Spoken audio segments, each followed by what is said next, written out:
ایک بار کسی ندی کے کنارے ایک چوہے اور مینڈک کی ملاقات ہو گئی۔ وہ دیر تک وہاں بیٹھے باتیں کرتے رہے، پھر یہ ملاقات دوستی میں بدل گئی۔ وہ اکثر یہیں ملا کرتے تھے۔ اس دوستی نے کچھ ہی عرصے کے بعد محبت کا روپ اختیار کر لیا تھا۔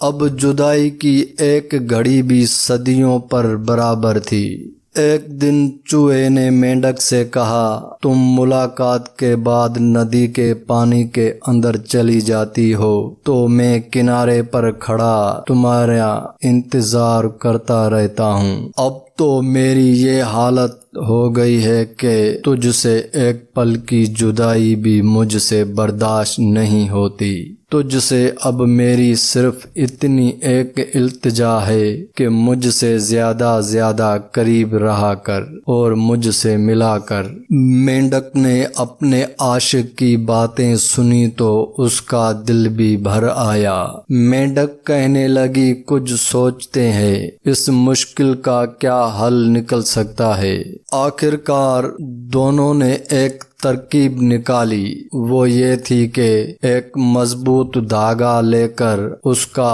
ایک سرا میرے پاؤں کے ساتھ باندھ دیا جائے اور دوسرا سرا تمہارے پاؤں کے ساتھ۔ جب دل تڑپے گا تو ڈوری کو ہلا دیے جائیں گے اور تم ندی کے پانی سے نکل کر کنارے پر میرے پاس آ جایا کرنا۔ مینڈک کو یہ ترکیب پسند تو نہیں آئی، لیکن وہ دل کے ہاتھوں مجبور تھی تو اسی لیے اس نے وہ قبول کر لی۔ اب یہ دونوں اس ڈوری کو ہلا کر ملاقات کر لیتے تھے اور اس کی انہیں عادت سی پڑ گئی تھی۔ پھر ایک روز ایک چیل چوہے کو اپنے پنجوں میں دبا کر اڑ گئی۔ دوسری طرف مینڈک کی بھی پاؤں میں باندھی ہوئی ڈوری کی وجہ سے مینڈک بھی فضا میں لٹک گیا۔ لوگوں نے یہ منظر دیکھ کر بہت ہی حیران تھے۔ مینڈک نے لوگوں سے مخاطب ہو کر کہا، اے لوگو، اس میں حیرت والی کوئی بات نہیں ہے، یہ تو مقام